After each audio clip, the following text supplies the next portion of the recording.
Last of the Sparks by JacobNewell.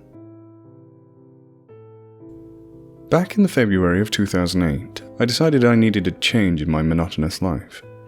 Whether that change would come in the form of a new job or a new toothbrush, I didn't know. I was never the most adventurous person. I've always found it difficult to veer away from my comfort zone, and the limit of my existence usually depended upon which book I was reading at the time. It took me a while to realize that my happiness often derived from the stories that my mind was living in. I was an avid bookworm, as miserable a anecdote as it is. Once I realized my true outlet, I immediately knew what I wanted. I purchased a small shop, quit my boring job, renovated the building and transformed it into a bookstore. I had never been happier. The next 2 years were the best of my life. The store had become a huge hit with the locals. My perspective on work had been completely altered, and I was feeling genuinely happy for the first time since my childhood. It was during the winter of 2010 that she walked into my store. She stepped inside out of the snow and approached me with a large bin bag. Etchings of age covered her pale face and hands. She must have been at least 80 years old. Slamming the bag on the counter, she simply said, "These are for you." I looked inside the bag to find a selection of some of the greatest novels ever written. Why? Do you want some money for these, or some kind of book trade? I asked confusingly. No, they're yours to have. Take them. She gave me a feeling of unease. Her dirty grey fringe slightly concealed her face as a cold gaze met my vision. Are you sure you want me to have them? Wouldn't you rather sell them? No. I have no use for them. Nor for money. Okay, thank you. What's your name? Lucy. She muttered her final words and left my store. I found it all too strange that somebody would give away such great books for nothing. But I suppose some people are just nice. I made my way home that night and took the books with me so that I could go through them. I piled them up on the table and was surprised to see that all of them were in fantastic condition.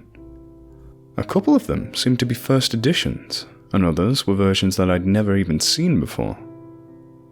It took me a moment to realize, but the novels that I was looking at were not as I had remembered them to be. The first book that I picked up was The Green Mile. On the front cover there was an image of John Coffey smiling and holding 2 dead naked girls. I opened it up and flicked through the pages. In this version of the novel, he was in fact guilty of rape and murder of both children. I had made my way to the end of the book and read through the execution scene. All of the officers who had originally grown to love John Coffey in the novel were now laughing uncontrollably and screaming racial taunts as he was being executed. My eyes had seen enough and my stomach had felt enough too. The next book I picked up was The Catcher in the Rye.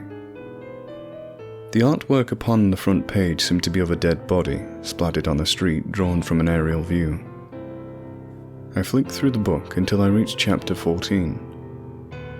After Holden Caulfield speaks of messing with the idea of suicide, he suddenly breaks down in tears and jumps from the window, cracking his skull on the pavement below. The book abruptly ended after that. I then picked up Lord of the Flies. The defining image of this novel was of a large child with the face of a pig. He was covered in blood and surrounded by decaying corpses. After grazing through the pages, I reached a point in the story in which Piggy is described as being non-human, vicious, and a hungry animal. A chapter or so later, Jack insults Piggy, which leads to him losing his temper and ripping him apart. Piggy then proceeds to kill and eat the rest of the children. The remainder of the book was the same line repeated over and over. Piggy sat alone on the island, waiting for death. I read through the few books that were left in the pile, and they had all been changed in some sick way. The Great Gatsby, Wuthering Heights, To Kill a Mockingbird, Ulysses, every one of them.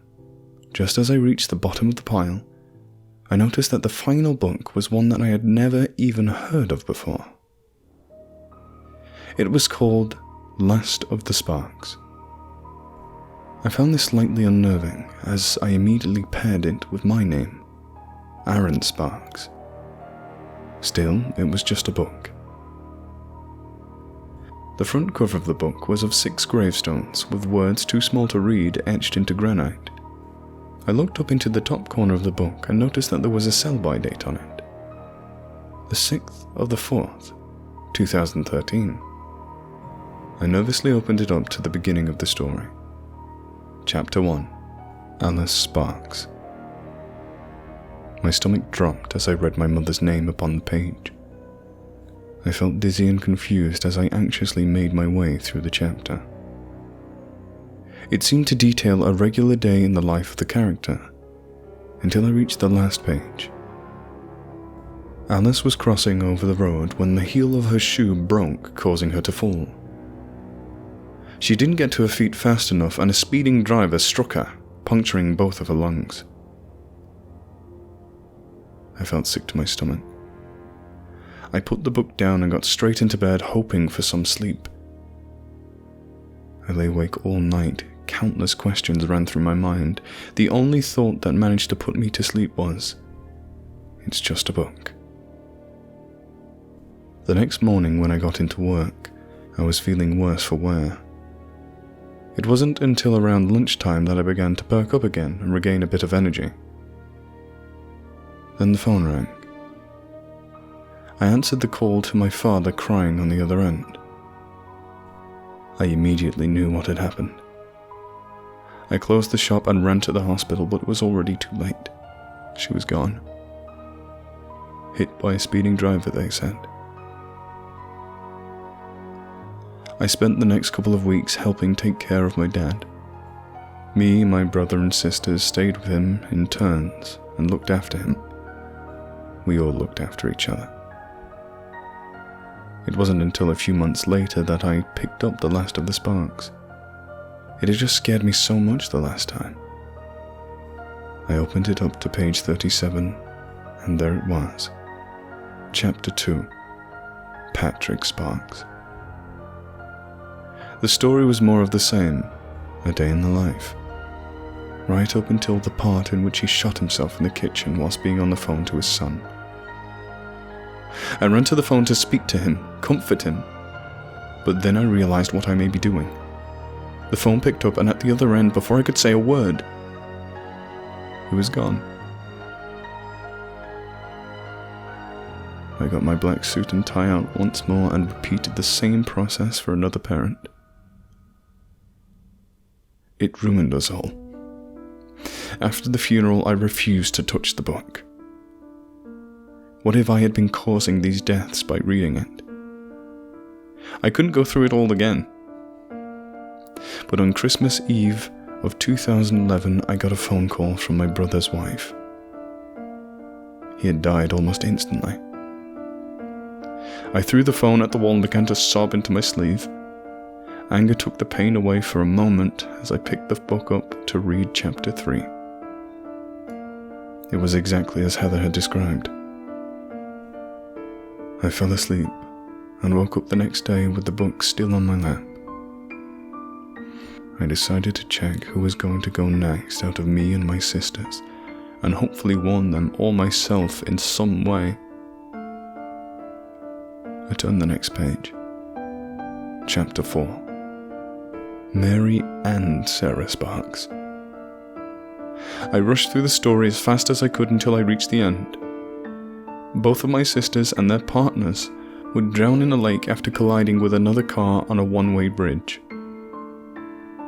The same sickly feeling overtook me. I met with my sisters later that day to exchange gifts, and I told them as calmly as I could muster to be careful when driving. I had to sound as sane as possible, mentioning the lake, the bridge, and the fact that all 4 of them would be in the car at the same time. But at least I told them. Mary and Sarah drowned 8 months later in August 2012. After I went to the funeral, I picked up the book and turned to the final pages. Chapter 5. Aaron Sparks. But I didn't read it. I'd rather not live in fear for so long, so I decided to save it for nearer the time. After all, there was a sell-by date on it for a reason. Everything has been normal for the past 5 months or so, although I've lost interest in reading, so I'm back to my old miserable self.